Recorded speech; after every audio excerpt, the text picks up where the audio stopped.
ਵਾਹਿਗੁਰੂ ਜੀ ਕਾ ਖਾਲਸਾ ਵਾਹਿਗੁਰੂ ਜੀ ਕੀ ਫਤਿਹ। ਪ੍ਰੋਗਰਾਮ ਇਤਿਹਾਸ ਦੇ ਪੰਨਿਆਂ ਦੇ ਵਿੱਚ ਦੇਸ਼ ਵਿਦੇਸ਼ ਦੀ ਸੰਗਤ ਦਾ ਸਵਾਗਤ ਹੈ। ਅੱਜ ਦੇ ਪ੍ਰੋਗਰਾਮ ਦੇ ਵਿੱਚ ਅਸੀਂ ਜਿਹੜੀ ਗੱਲਬਾਤ ਕਰਾਂਗੇ ਉਹ ਕਰਾਂਗੇ ਮਹਾਰਾਜਾ ਰਣਜੀਤ ਸਿੰਘ ਜੀ ਦੇ ਬਾਰੇ ਦੇ ਵਿੱਚ, ਕਿਉਂਕਿ ਅੱਜ ਉਹਨਾਂ ਦੀ ਬਰਸੀ ਜਿਹੜੀ ਆ ਉਹ ਮਨਾਈ ਜਾ ਰਹੀ ਆ। ਤੇ ਮੇਰੇ ਨਾਲ ਇਸ ਪ੍ਰੋਗਰਾਮ ਦੇ ਵਿੱਚ ਜਿਹੜੇ ਗੈਸਟ ਨੇ ਉਹ ਮਹਾਰਾਜਾ ਰਣਜੀਤ ਸਿੰਘ ਜੀ ਦੇ ਜੀਵਨ ਦੇ ਉੱਤੇ ਸਮੁੱਚੀ ਗੱਲਬਾਤ ਜਿਹੜੀ ਆ ਉਹ ਸੰਗਤਾਂ ਦੇ ਨਾਲ ਕਰਨਗੇ, ਸੰਗਤਾਂ ਦੇ ਨਾਲ ਸਾਂਝ ਪਾਉਣਗੇ। ਤੇ ਅੱਜ ਦੇ ਸਾਡੇ ਗੈਸਟ ਨੇ ਸਰਦਾਰ ਸੁਖਵਿੰਦਰ ਸਿੰਘ ਜੀ ਜੇਠੂਵਾਲ। ਸੋ ਉਹਨਾਂ ਨਾਲ ਫਤਿਹ ਦੀ ਸਾਂਝ ਪਾਉਂਦੇ ਹਾਂ ਤੇ ਗੱਲਬਾਤ ਦੀ ਸ਼ੁਰੂਆਤ ਕਰਦੇ ਹਾਂ। ਭਾਈ ਸਾਹਿਬ ਜੀ ਵਾਹਿਗੁਰੂ ਜੀ ਕਾ ਖਾਲਸਾ ਵਾਹਿਗੁਰੂ ਜੀ ਕੀ ਫਤਿਹ। ਭਾਈ ਸਾਹਿਬ ਜੀ ਸਵਾਗਤ ਹੈ ਤੁਹਾਡਾ ਪ੍ਰੋਗਰਾਮ ਦੇ ਵਿੱਚ। ਤੇ ਸਭ ਤੋਂ ਪਹਿਲਾਂ ਮੈਂ ਇਹ ਜਾਣਨਾ ਚਾਹੂੰਗਾ ਕਿ ਮਹਾਰਾਜਾ ਰਣਜੀਤ ਸਿੰਘ ਸ਼ੇਰੇ ਪੰਜਾਬ ਵੀ ਜਿਹਨਾਂ ਨੂੰ ਕਿਹਾ ਜਾਂਦਾ ਆ, ਉਹਨਾਂ ਦਾ ਜਨਮ ਜਿਹੜਾ ਆ ਉਹਦੇ ਸੰਬੰਧ ਦੇ ਵਿੱਚ ਮੈਂ ਚਾਹੂੰਗਾ ਕਿ ਪਹਿਲਾਂ ਸੰਗਤਾਂ ਨਾਲ ਜ਼ਰੂਰ ਸਾਂਝ ਕਰੋ, ਚਾਨਣਾ ਪਾਓ। ਮਹਾਰਾਜਾ ਰਣਜੀਤ ਸਿੰਘ ਸਿੱਖ ਕੌਮ ਦੀ ਇੱਕ ਐਸੀ ਸ਼ਖਸੀਅਤ ਹੈ ਜੀ ਜਿਨ੍ਹਾਂ ਦਾ ਸਿੱਖ ਇਤਿਹਾਸ ਦੇ ਵਿੱਚ ਸੁਨਹਿਰੇ ਅੱਖਰਾਂ ਦੇ ਵਿੱਚ ਨਾਮ ਜਿਹੜਾ ਉਹ ਲਿਖਿਆ ਹੋਇਆ ਜੀ। ਇਹੋ ਜਿਹੀ ਸ਼ਖਸੀਅਤ ਦੇ ਬਾਰੇ ਗੱਲ ਕਰਨੀ, ਵਿਚਾਰ ਕਰਨੀ, ਜਿੱਥੇ ਸਾਡੀ ਸਿੱਖ ਕੌਮ ਦੀ ਬੜੀ ਮੁੱਖ ਲੋੜ ਹੈ ਜੀ ਜੀ, ਉੱਥੇ ਬੜੇ ਮਾਣ ਵਾਲੀ, ਫਖਰ ਵਾਲੀ ਗੱਲ ਹੈ ਕਿ ਅਸੀਂ ਅੱਜ ਉਸ ਸ਼ਖਸੀਅਤ ਦੇ ਬਾਰੇ ਕੁਝ ਵਿਚਾਰ ਕਰਨ ਵਾਸਤੇ ਜੁੜ ਬੈਠੇ ਹਾਂ। ਬੜੀ ਫਖਰ ਵਾਲੀ ਗੱਲ ਹੈ ਕਿ ਅਸੀਂ ਉਸ ਸ਼ਖਸੀਅਤ ਦੇ ਬਾਰੇ ਵਿਚਾਰ ਕਰਨ ਵਾਸਤੇ ਅੱਜ ਇੱਥੇ ਬੈਠੇ ਹਾਂ, ਇਕੱਠੇ ਹੋਏ ਹਾਂ ਜੀ। ਮਹਾਰਾਜਾ ਰਣਜੀਤ ਸਿੰਘ ਦਾ ਜਨਮ 1780 ਨਵੰਬਰ ਗੁਜਰਾਂਵਾਲਾ ਵਿਖੇ ਹੁੰਦਾ ਹੈ ਜੀ। ਇਹਨਾਂ ਦਾ ਜੇ ਅਸੀਂ ਪਿਛੋਕੜ ਵੇਖੀਏ ਜੀ ਤੇ ਇਹਨਾਂ ਦੇ ਪਿਤਾ ਜੀ ਮਹਾਂ ਸਿੰਘ ਜੀ ਪਰਿਵਾਰਕ ਪਿਛੋਕੜ ਜੇ ਸ਼ੁਕਰ ਚੱਕੀਆ ਮਿਸਲ ਦੇ ਵਿੱਚ ਇਹਨਾਂ ਦਾ ਜਨਮ ਹੁੰਦਾ ਹੈ। ਇਹਨਾਂ ਦੇ ਪਿਤਾ ਜੀ ਮਹਾਂ ਸਿੰਘ ਜੀ, ਹਾਂਜੀ, ਔਰ ਮਹਾਂ ਸਿੰਘ ਜੀ ਦੇ ਪਿਤਾ ਜੀ ਯਾਨੀ ਮਹਾਰਾਜਾ ਰਣਜੀਤ ਸਿੰਘ ਜੀ ਦੇ ਦਾਦਾ ਜੀ ਸਰਦਾਰ ਚੜ੍ਹਤ ਸਿੰਘ ਜੀ ਜੀ, ਔਰ ਸਰਦਾਰ ਚੜ੍ਹਤ ਸਿੰਘ ਜੀ ਦੇ ਪਿਤਾ ਜੀ ਸਰਦਾਰ ਨੌਤ ਸਿੰਘ ਜੀ ਤੇ ਨੌਤ ਸਿੰਘ ਜੀ ਦੇ ਪਿਤਾ ਜੀ ਸਰਦਾਰ ਬੁੱਢਾ ਸਿੰਘ ਜੀ, ਜਿਹੜੇ ਸਿੱਖ ਕੌਮ ਦੇ ਵਿੱਚ ਦਲ ਖਾਲਸਾ ਦੇ ਮੁਖੀ ਬਣਦੇ ਨੇ। ਜੀ ਜੀ ਜੀ।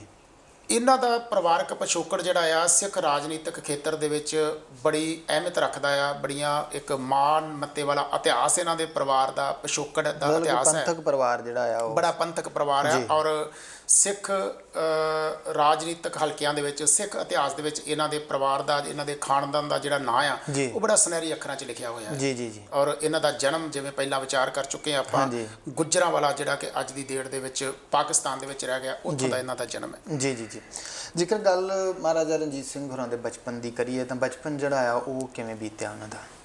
ਜਿਵੇਂ ਮੈਂ ਪਹਿਲਾਂ ਦੱਸਿਆ ਹੈ ਕਿ ਰਾਜਨੀਤਿਕ ਪਰਿਵਾਰ ਦੇ ਵਿੱਚ ਇਹਨਾਂ ਦਾ ਜਨਮ ਹੋਇਆ। ਸਿੱਖੀ ਸਿਧਾਂਤਾਂ ਨਾਲ ਜੁੜਿਆ ਹੋਇਆ ਇਹ ਪਰਿਵਾਰ ਸੀ ਔਰ ਕੌਮੀ ਜਜ਼ਬਾ ਪਰਿਵਾਰ ਦੇ ਵਿੱਚ ਭਰਿਆ ਹੋਇਆ ਸੀ। ਮਹਾਰਾਜਾ ਰਣਜੀਤ ਸਿੰਘ ਦਾ ਜਿਹੜਾ ਬਚਪਨ ਹੈ ਉਹ ਜਿੱਥੇ ਰਾਜਨੀਤਿਕ ਮਾਹੌਲ ਦੇ ਵਿੱਚ ਬੜੇ ਸ਼ਾਹੀ ਠਾਠ-ਬਾਠ ਦੇ ਨਾਲ ਵਧੀਆ ਮਾਹੌਲ ਦੇ ਵਿੱਚ ਬਚਪਨ ਨਿਕਲਦਾ ਹੈ, ਉੱਥੇ ਇਹਨਾਂ ਦਾ ਜਿਹੜਾ ਬਚਪਨ ਹੈ ਉਹ ਗੁਰਮਤ ਸਿੱਖਿਆ ਦੇ ਨਾਲ, ਗੁਰਬਾਣੀ ਦੇ ਨਾਲ ਔਰ ਜਿਹੜੀ ਇਹਨਾਂ ਦੀ ਯੁੱਧ ਨੀਤੀ ਹੈ, ਸ਼ਸਤਰ ਵਿਦਿਆ ਆ, ਇਹ ਬਚਪਨ ਦੇ ਵਿੱਚ ਇਹਨਾਂ ਦੇ ਪਿਤਾ ਜੀ ਇਸ ਗੱਲ ਦਾ ਧਿਆਨ ਰੱਖਦੇ ਨੇ ਕਿ ਮੇਰੇ ਇਸ ਬੱਚੇ ਨੂੰ ਜਿੱਥੇ ਗੁਰਮਤ ਦੀ ਸਿੱਖਿਆ ਮਿਲੇ ਉੱਥੇ ਸ਼ਸਤਰ ਦੀ ਸਿੱਖਿਆ ਵੀ ਜਿਹੜੀ ਆ ਇਹ ਨਾਲ ਨਾਲ ਮਿਲੇ।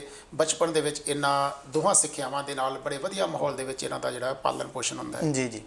ਉਸ ਸਮੇਂ ਜਦੋਂ ਮਹਾਰਾਜਾ ਰਣਜੀਤ ਸਿੰਘ ਦਾ ਬਚਪਨ ਜਿਹੜਾ ਆ ਉਹ ਗੁਜ਼ਰਦਾ ਆ, ਉਸ ਤੋਂ ਬਾਅਦ ਦੇ ਵਿੱਚ ਉਹ ਜਵਾਨੀ ਦੇ ਵਿੱਚ ਪੈਰ ਰੱਖਦੇ ਨੇ, ਤਾਂ ਉਸ ਸਮੇਂ ਪੰਜਾਬ ਦੀ ਗੱਲ ਕਰੀਏ ਤਾਂ ਪੰਜਾਬ ਦੇ ਰਾਜਨੀਤਿਕ ਹਾਲਾਤ ਜਿਹੜੇ ਸੀਗੇ ਉਸ ਸਮੇਂ ਕਿਵੇਂ ਦੇ ਸੀਗੇ? ਜਦੋਂ ਮਹਾਰਾਜਾ ਰਣਜੀਤ ਸਿੰਘ ਦੇ ਅਜ਼ਰ ਜਵਾਨੀ ਦੀ ਆਪਾਂ ਗੱਲ ਕਰਦੇ ਹਾਂ ਤੇ ਰਾਜਨੀਤਿਕ ਹਾਲਾਤ ਪੰਜਾਬ ਦੇ ਵਿਚਾਰਨ ਤੋਂ ਪਹਿਲਾਂ ਇਹਨਾਂ ਦਾ ਪਰਿਵਾਰ ਦੇ ਹਾਲਾਤ ਆਪਾਂ ਦੇਖੀਏ ਤੇ ਇਹਨਾਂ ਦੀ 12 ਸਾਲ ਦੀ ਉਮਰ ਦੇ ਵਿੱਚ ਹੀ ਇਹਨਾਂ ਦੇ ਪਿਤਾ ਜੀ ਚੜ੍ਹਾਈ ਕਰ ਜਾਂਦੇ ਨੇ। ਅੱਛਾ ਜੀ। ਹੁਣ ਜਦੋਂ 12 ਸਾਲ ਦੀ ਉਮਰ ਦੇ ਵਿੱਚ ਪਿਤਾ ਜੀ ਚੜ੍ਹਾਈ ਕਰ ਜਾਂਦੇ ਨੇ, ਪਰਿਵਾਰਕ ਪਿਛੋਕੜ ਜਿਹੜਾ ਆ ਉਹ ਰਾਜਨੀਤਿਕ ਆਗੂ ਵਾਲਾ, ਨੇਤਾ ਵਾਲਾ, ਜਾਂ ਇਉਂ ਕਹਿ ਲਓ ਕਿ ਇੱਕ ਰਾਜੇ ਵਾਲਾ, ਸ਼ੁਕਰ ਚੱਕੀਆ ਮਿਸਲ ਦੇ ਮੁਖੀ ਨੇ ਔਰ ਇੱਕ ਇਲਾਕੇ ਦੇ ਵਿੱਚ ਜੇ ਸਾਦੇ ਸ਼ਬਦਾਂ ਦੇ ਵਿੱਚ ਕਹਿ ਲਈਏ ਤੇ ਇਹਨਾਂ ਦਾ ਰਾਜ ਭਾਗ ਵੀ ਹੈ। ਜੀ ਜੀ। ਉਸ ਇਲਾਕੇ ਦਾ ਜਿਹੜਾ ਮੁਖੀ ਜਦੋਂ ਦੁਨੀਆ ਤੋਂ ਚਲਾ ਜਾਂਦਾ ਹੈ ਤੇ ਫਿਰ ਉਹਦਾ ਪੁੱਤਰ ਸੁਭਾਵਿਕ ਹੀ ਹੈ ਕਿ ਉਸ ਇਲਾਕੇ ਦਾ ਨੇਤਾ ਬਣਦਾ, ਮੁਖੀ ਬਣਦਾ, ਰਾਜਾ ਬਣਦਾ। ਪੰਜਾਬ ਜਿਹੜਾ ਮਿਸਲਾਂ 'ਚ ਜਿਹੜਾ ਆ ਉਹ ਜਿਹੜਾ ਜਿਸ ਸ਼ੁਕਰ ਚੱਕੀਆ ਮਿਸਲ ਦੇ ਇਹਨਾਂ ਦੇ ਪਿਤਾ ਜੀ ਇੰਚਾਰਜ ਸਨ ਔਰ ਆਗੂ ਸਨ, ਉਸ ਮਿਸਲ ਦਾ ਜਿਹੜਾ ਇਲਾਕਾ ਸੀ ਉਹਦੇ ਰਣਜੀਤ ਸਿੰਘ 12 ਸਾਲ ਦੀ ਉਮਰ ਦੇ ਵਿੱਚ ਹੀ ਇਹਨਾਂ ਦੇ ਸਿਰ ਤੇ ਜ਼ਿੰਮੇਵਾਰੀ ਪੈਂਦੀ ਹੈ ਔਰ ਇਹਨਾਂ ਦੀ ਮਾਤਾ ਰਾਜ ਕੌਰ ਉਹ ਇਹਨਾਂ ਦੀ ਸਰਪ੍ਰਸਤੀ ਕਰਦੀ ਆ ਬਚਪਨ ਦੇ ਵਿੱਚ ਜੀ ਤੇ ਨਾਲ ਇਹਨਾਂ ਦੇ ਦੀਵਾਨ ਅਤੇ ਹੋਰ ਨਵਾਬ ਜਿਹੜੇ ਆ ਉਹ ਇਹਨਾਂ ਦੀ ਮਦਦ ਕਰਦੇ ਆ ਤੇ ਰਾਜ ਭਾਗ ਐਵੇਂ ਇਹਨਾਂ ਦਾ ਜਿਹੜਾ ਉਤੋਂ ਚੱਲਣਾ ਸ਼ੁਰੂ ਹੋ ਜਾਂਦਾ। ਜਿਵੇਂ ਤੁਸੀਂ ਗੱਲ ਕੀਤੀ ਕਿ ਉਹਨਾਂ ਦੀ ਉਮਰ 12 ਸਾਲ ਦੀ ਸੀਗੀ ਜਦੋਂ ਉਹਨਾਂ ਦੇ ਪਿਤਾ ਜੀ ਜਿਹੜੇ ਆ ਉਹ ਚੱਲ ਵਸੇ, ਤਾਂ ਸ਼ਾਇਦ ਕਿਤੇ ਨਾ ਕਿਤੇ ਉਹੀ ਚੀਜ਼ ਸੀ ਕਿ ਛੋਟੀ ਉਮਰ ਦੇ ਵਿੱਚ ਜ਼ਿੰਮੇਵਾਰੀ ਜਦੋਂ ਪੈ ਜਾਂਦੀ ਆ ਤਾਂ ਕਈ ਵਾਰ ਛੋਟੀ ਉਮਰ ਦੇ ਵਿੱਚ ਹੀ ਵੱਡੇ ਤਜਰਬੇ ਜਿਹੜੇ ਆ ਜਾਂ ਐਸੀਆਂ ਗੱਲਾਂ ਸਮਝ ਦੇ ਵਿੱਚ ਆ ਜਾਂਦੀਆਂ ਜਿਹੜੀਆਂ ਬੰਦੇ ਨੂੰ ਇਸ ਲੈਵਲ ਤੱਕ ਲੈ ਜਾਂਦੀਆਂ ਕਿ ਉਹ ਅੱਗੇ ਜਿਹੜਾ ਆ ਉਹ ਇੱਕ ਬੜੇ ਅੱਛੇ ਤਰੀਕੇ ਨਾਲ ਕੂਟਨੀਤਿਕ ਢੰਗ ਦੇ ਨਾਲ ਅੱਗੇ ਜਿਹੜਾ ਆ ਉਹ ਵੱਧਦਾ ਆ।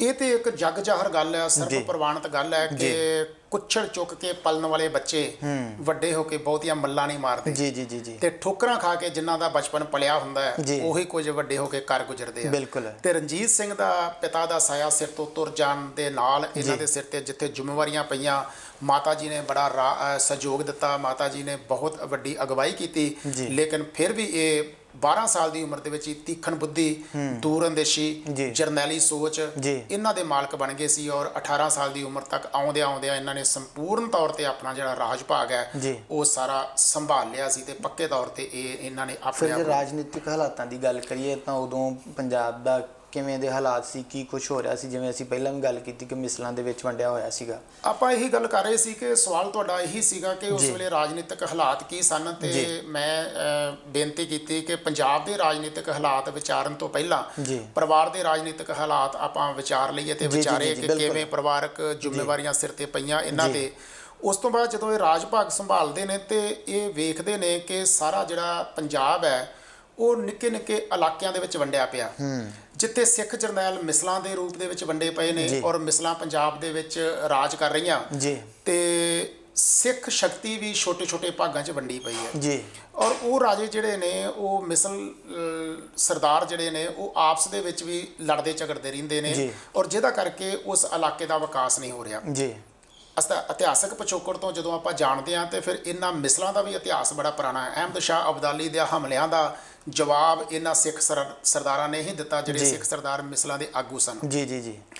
ਮਹਾਰਾਜਾ ਰਣਜੀਤ ਸਿੰਘ ਨੂੰ ਇਸ ਇਤਿਹਾਸ ਦਾ ਚੰਗੀ ਤਰ੍ਹਾਂ ਪਤਾ ਸੀ ਕਿ ਇੱਥੋਂ ਤੱਕ ਪਹੁੰਚਣ ਵਾਸਤੇ ਸਾਡੇ ਵੱਡੇ ਵਡੇਰਿਆਂ ਨੂੰ ਕੀ ਕਰਨਾ ਪਿਆ ਔਰ ਜੋ ਕੁਝ ਕਰਨਾ ਪਿਆ ਉਹਦੇ ਨਾਲ ਸਾਨੂੰ ਕਿੰਨੀਆਂ ਮੁਸ਼ਕਲਾਂ ਦਾ ਸਾਹਮਣਾ ਕਰਨਾ ਪਿਆ ਔਰ ਅੱਜ ਸਾਡੀ ਜਿਹੜੀ ਰਾਜ ਸ਼ਕਤੀ ਆ ਇਹ ਮਿਸਲਾਂ ਦੇ ਰੂਪ ਤੇ ਥੋੜੇ ਥੋੜੇ ਭਾਗਾਂ ਦੇ ਵਿੱਚ ਵੰਡੀ ਹੋਈ ਆ।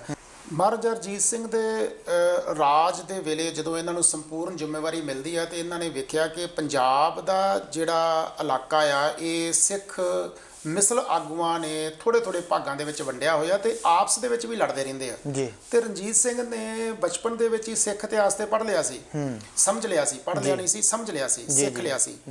ਔਰ ਸਿੱਖ ਇਤਿਹਾਸ ਸਮਝਣ ਵਾਲਾ ਬੰਦਾ ਜਿਹੜਾ ਉਹਨੂੰ ਇਸ ਗੱਲ ਦਾ ਪਤਾ ਲੱਗ ਜਾਂਦਾ ਹੈ ਕਿ ਮਿਸਲਾਂ ਤੱਕ ਆਉਣ ਤੋਂ ਪਹਿਲਾਂ ਜਿਹੜੇ ਅਬਦਾਲੀ ਦੇ ਹਮਲਿਆਂ ਦਾ ਜਵਾਬ ਸਿੱਖ ਦਿੰਦੇ ਰਹੇ, ਜਿਨ੍ਹਾਂ ਦਿਨਾਂ 'ਚ ਘਰ-ਬਾਰ ਵੀ ਨਹੀਂ ਸੀ, ਪਰਿਵਾਰ ਵੀ ਨਹੀਂ ਸੀ, ਬੱਚੇ ਵੀ ਜਿਹੜੇ ਸੀ ਉਹ ਕੁਰਬਾਨ ਹੋ ਗਏ, ਰਹਿਣ ਵਾਸਤੇ ਘਰ ਵੀ ਨਹੀਂ ਸੀ, ਘੋੜਿਆਂ ਦੀਆਂ ਕਾਠੀਆਂ ਤੇ ਰਾਤਾਂ ਕੱਟ-ਕੱਟ ਕੇ ਉਹਨਾਂ ਨੇ ਪੰਜਾਬ ਨੂੰ ਸੰਭਾਲਿਆ ਤੇ ਜਦੋਂ ਉਹ ਪੰਜਾਬ ਸੰਭਾਲਿਆ ਗਿਆ ਤੇ ਪੰਜਾਬ ਦੇ ਉੱਤੇ ਜਦੋਂ ਮਿਸਲਾਂ ਰਾਜ ਕਰਦੀਆਂ ਨੇ ਤੇ ਫਿਰ ਉਹ ਮਿਸਲਾਂ ਦੇ ਜਿਹੜੇ ਰਾਜੇ ਨੇ ਉਹ ਆਪਸ ਦੇ ਵਿੱਚ ਲੜ ਝਗੜ ਰਹੇ ਨੇ ਤੇ ਰਣਜੀਤ ਸਿੰਘ ਦੇ ਦਿਮਾਗ ਦੇ ਵਿੱਚ ਇਹ ਗੱਲ ਆਉਂਦੀ ਹੈ। ਆਪਾਂ ਜਦੋਂ ਉਹਨਾਂ ਦੇ ਇਹ ਜੀਵਨ ਪੜ੍ਹਦੇ ਹਾਂ ਉਹਨਾਂ ਦੀ ਸੋਚ, ਉਹਨਾਂ ਦਾ ਦ੍ਰਿਸ਼ਟੀਕੋਣ ਸਾਨੂੰ ਪਤਾ ਲੱਗਦਾ ਹੈ ਕਿ ਉਹਨਾਂ ਨੇ ਇੱਕ ਸੁਪਨਾ ਲੈ ਲਿਆ ਸੀ ਕਿ ਮੈਂ ਇਸ ਪੰਜਾਬ ਨੂੰ ਇੱਕ ਅਖੰਡਤ ਪੰਜਾਬ ਬਣਾਵਾਂਗਾ। ਇਹ ਛੋਟੇ ਛੋਟੇ ਟੁਕੜਿਆਂ ਦੇ ਵਿੱਚ ਮਿਸਲਾਂ ਦੇ ਵਿੱਚ ਵੰਡੇ ਹੋਏ ਪੰਜਾਬ ਨੂੰ ਇੱਕ ਸੰਸਾਰ ਦੇ ਨਕਸ਼ੇ ਦੇ ਉੱਤੇ ਬੜੇ ਵੱਡੇ ਸਾਮਰਾਜ ਦੇ ਰੂਪ ਦੇ ਵਿੱਚ ਮੈਂ ਲੈ ਕੇ ਆਵਾਂਗਾ ਔਰ ਇਹ ਸੁਪਨਾ ਜਿਹੜਾ ਸੀ ਲੈ ਕੇ ਉਹਨਾਂ ਨੇ, ਮੈਨੂੰ ਲੱਗਦਾ ਜਦੋਂ ਮੈਂ ਮਹਾਰਾਜਾ ਰਣਜੀਤ ਸਿੰਘ ਦਾ ਜੀਵਨ ਪੜ੍ਹਦਾ ਹਾਂ ਉਹਨਾਂ ਦੀਆਂ ਨੀਤੀਆਂ ਦੀ ਸਮਝ ਲੱਗਦੀ ਹੈ ਤੇ ਉਹਨਾਂ ਨੇ ਆਪਣੀ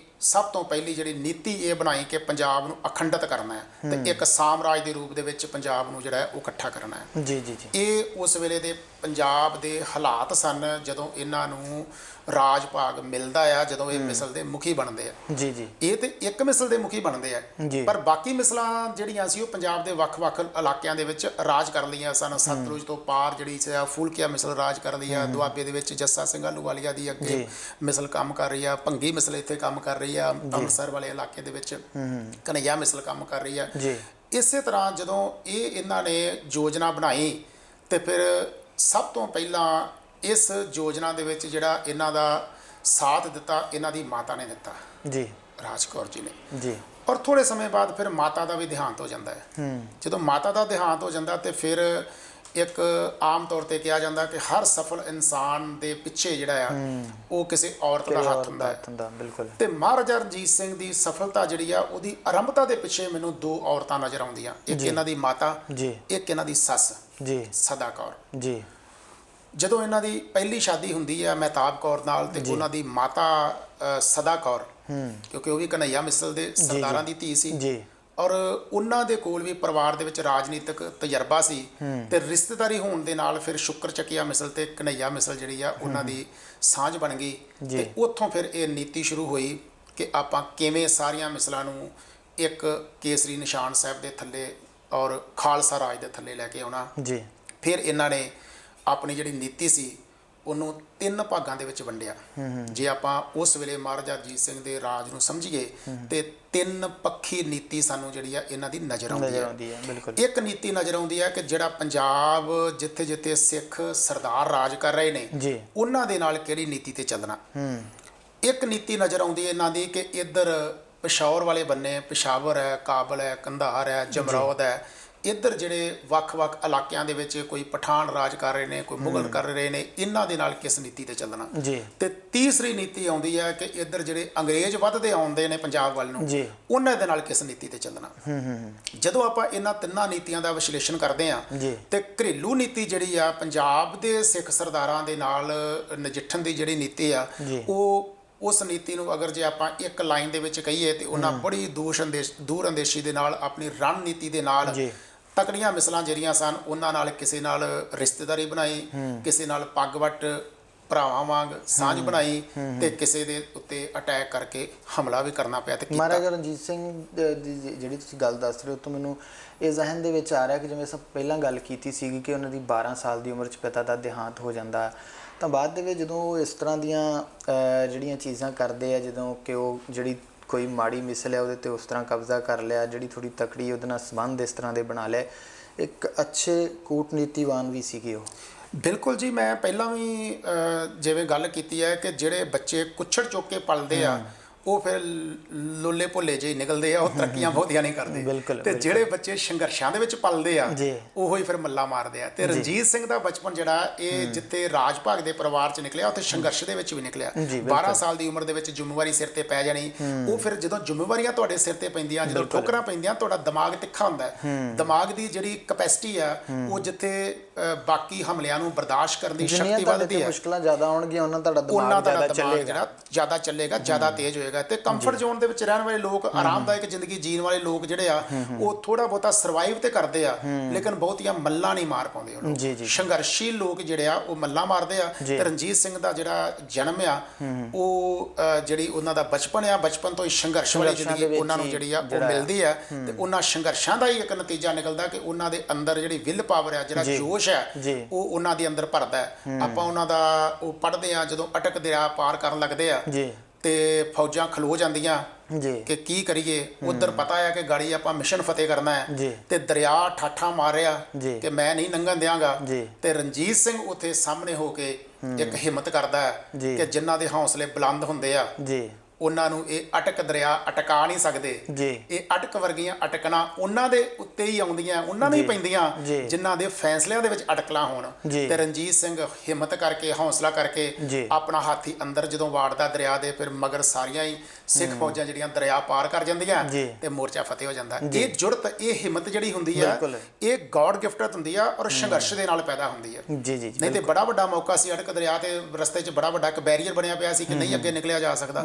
ਜੇ ਕਮਜ਼ੋਰ ਸੋਚ ਹੁੰਦੀ, ਥੋੜੀ ਜਿਹੀ ਵੀ ਕਿਤੇ ਕੰਫਰਟ ਜ਼ੋਨ ਵਾਲੀ ਸੋਚ ਹੁੰਦੀ, ਸਮਝੌਤੇ ਵਾਲੀ ਸੋਚ ਹੁੰਦੀ, ਤੇ ਪਿੱਛੇ ਮੁੜ ਸਕਦੇ ਸੀ ਕਿ ਨਹੀਂ ਅੱਗੇ ਵਧਿਆ ਜਾ ਸਕਦਾ। ਪਰ ਜਿਹੜੇ ਲੋਕ ਜੇਤੂ ਹੁੰਦੇ ਆ ਉਹਨਾਂ ਦੇ ਰਸਤੇ ਦੇ ਵਿੱਚ ਕਦੀ ਵੀ ਇਹ ਨਦੀਆਂ, ਇਹ ਦਰਿਆ, ਇਹ ਪਹਾੜ, ਇਹ ਪੱਥਰ, ਇਹ ਰੋੜੇ, ਕੰਕਰ, ਕੰਡੇ ਉਹਨਾਂ ਦੇ ਰਸਤੇ ਰੋਕ ਨਹੀਂ ਸਕਦੇ। ਉਹ ਮੰਜ਼ਿਲਾਂ ਮਾਰਨ ਵਾਸਤੇ ਇਹਨਾਂ ਨੂੰ ਪਾਰ ਕਰਕੇ ਨਿਕਲ ਜਾਂਦੇ ਆ। ਜੀ ਬਿਲਕੁਲ।